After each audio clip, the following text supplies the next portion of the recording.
শেখ আব্দুল্লাহর সময়কালে জম্মু কাশ্মীরের পুলিশ যেভাবে স্লো পয়জন করে ভারত কেশরীকে মেরেছে, আমার আশঙ্কা যে অবিলম্বে যদি 2-3 সপ্তাহের মধ্যে কেউ ব্যবস্থা না নেয়, তাহলে চিন্ময় কৃষ্ণ প্রভু, যিনি আমরা সনাতনীরা বিভিন্নভাবে বিভক্ত ছিলাম, ব্রাহ্মণ, ক্ষত্রিয়, বৈশ্য, শূদ্র, কেউ বৈষ্ণব, কেউ আর্য সমাজ, কেউ রামকৃষ্ণ মিশন, কেউ ইস্কন, কেউ ভারত সেবাশ্রম, কেউ ঠাকুর অনুকূল চন্দ্র, কেউ বাবা লোকনাথ ব্রহ্মচারী।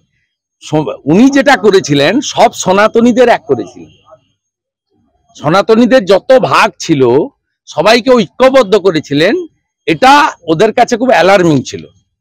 তাই উনাকে আটকে রেখে প্রায় 2 কোটি সনাতনী, তাদের উপর দমন পীড়ন, ধর্ম পরিবর্তন করতে বাধ্য করা, ভারতে চলে যেতে বাধ্য করা, এই কাজগুলো করে হিন্দুদের মুছে ফেলতে চায়।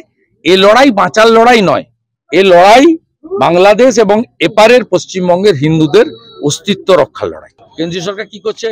কেন্দ্রীয় সরকার যথেষ্ট কম্পিটেন্ট। পার্লামেন্টে বলেছে, এক্সটার্নাল অ্যাফেয়ার্স মিনিস্ট্রি থেকে বলা হয়েছে, ভারতবর্ষের পররাষ্ট্র সচিব ঢাকার মাটিতে গিয়ে বলে এসেছেন, ইনারা দয়া করে 600 কিলোমিটার বেড়া নেই, জমিটা দিতে বলুন, আর পুলিশ আর বিএসএফ এর কোঅর্ডিনেশন বাড়াতে বলুন। 17টা চৌকির জন্য জমি চেয়েছে, দিতে বলুন। 11টা বিএসএফ ক্যাম্পের জন্য জমি চেয়েছে, দিতে বলুন। 23 সালে 1500 ধরে দিয়েছিল বাংলাদেশিকে, 1400কে জামিন দিয়ে দিয়েছে। এবছর প্রায় 1000 ধরে দিয়েছে বিএসএফ, 900 জনকে জামিন দিয়ে দিয়েছে। এই কাজটা করতে বলুন।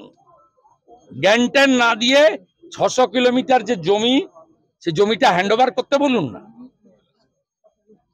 17টা চৌকির জমি দিতে বলুন, 11টা বিএসএফ এর রেসিডেন্সিয়াল ক্যাম্পের জমি দিতে বলুন। এই কাজগুলো করতে বলুন।